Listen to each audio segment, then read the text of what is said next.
Bonjour à toi.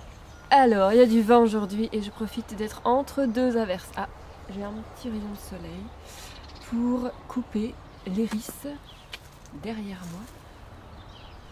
Celui-là, que je te montre aussi en photo. Que l'idée, c'est de faire ensemble une encre naturelle, de voir quel violet est-ce qu'il peut donner, cet iris, ce joli iris. Et alors, regarde bien, je le coupe quand il est à la limite d'être fané. Il est encore frais, il n'est pas tout à fait fané. Je l'ai laissé aux abeilles le plus longtemps possible. Et maintenant, il est temps de tester. Je prends mon sécateur et on teste. Ah. Regarde cette belle fleur, cette magnifique fleur. On va la mettre dans l'eau et voir ce que ça donne. Alors, je prends un verre d'eau ou un pot d'eau. Et l'idée, c'est de tremper dedans. Donc, je vais juste enlever malheureusement le bourgeon. Je le mettrai dans un vase. Hop.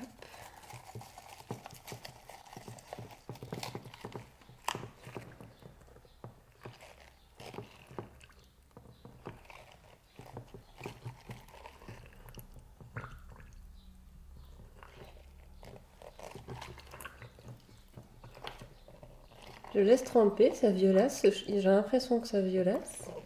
Oui, tu vois, ça a déjà changé de couleur dans le pot. Je laisse tremper. Je vais dire à peu près une demi-heure. Et puis on regarde ce que ça donne. Alors, j'enlève la fleur au bout d'une demi-heure. Regarde ce magnifique violet. Je ne sais pas si il est possible de faire encore mieux ou pas. Donc je vais la laisser. J'ai du travail là pour la matinée. Je regarderai en fin de matinée et puis je ferai ma première fleur d'iris avec cette encre violette en fin de matinée.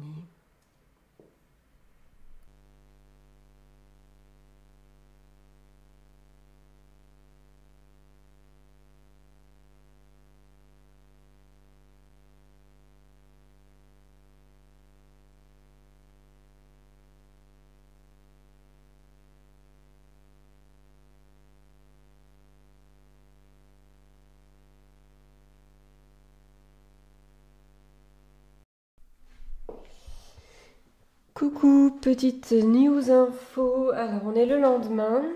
Je découvre, là on est le matin, je découvre tout ce qui s'est passé pendant la nuit.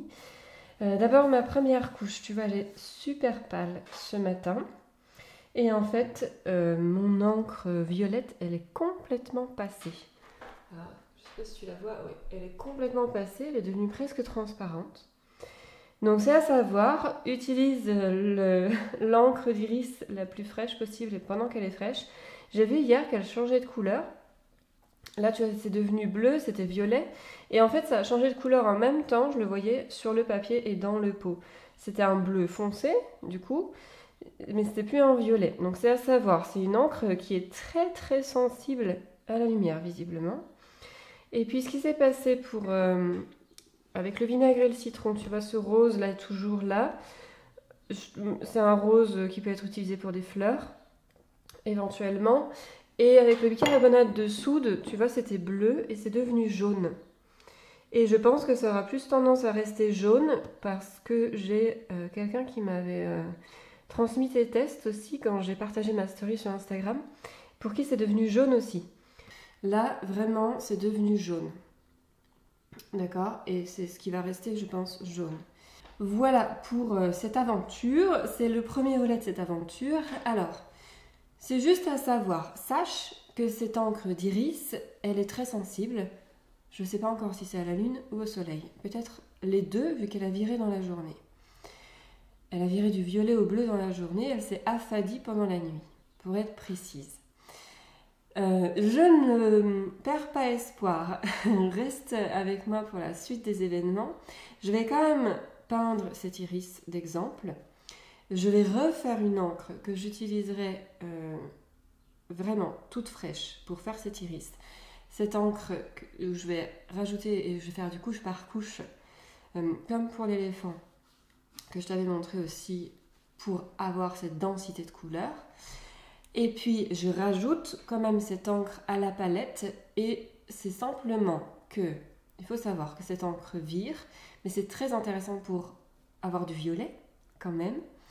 Et il faut savoir aussi, il faut garder à l'esprit que ça va dépendre de la couleur de ton iris à toi en fait.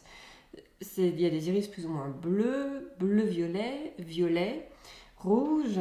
L'idée là, c'est d'avoir un iris qui soit très pigmenté dans ses pétales. Ça ne fonctionne pas du tout avec un iris jaune. J'ai testé, tu vois, avec cet iris là, jaune. L'eau reste transparente, c'est simple. Mais par contre, vraiment, mon iris, tu vois, il était bleu-violet, avec lequel ça a marché. C'est pas du tout la même couleur, la même nuance. C'est beaucoup plus foncé en violet et c'est ça qu'on cherche, d'accord? Donc si tu plantes des iris pour avoir de l'encre, plante-les foncés, foncés. Choisis-les foncés, foncés. Je te dis à très bientôt pour la suite des aventures. Je pense que je posterai la suite des aventures sur Instagram et sur Facebook plutôt que sur YouTube, je verrai encore. Et puis sinon un petit post pour te donner des nouvelles de cet iris. Et puis n'hésite surtout pas à télécharger ma palette. Encore une fois, c'est la seule encre qui est si fragile dans la palette. Les autres restent de la couleur dont elles sont, sauf le chou rouge. Sinon, on a une vingtaine, vraiment une vingtaine à exploiter selon les saisons, avec toutes les couleurs primaires et les secondaires, sauf le violet là que je vais rajouter bientôt. Et comme ça, tu peux avoir toute une palette à exploiter avec des recettes très simples et très accessibles. Merci à toi pour ton attention et puis je te dis merci à toi pour ton attention et je te dis à très bientôt pour la suite.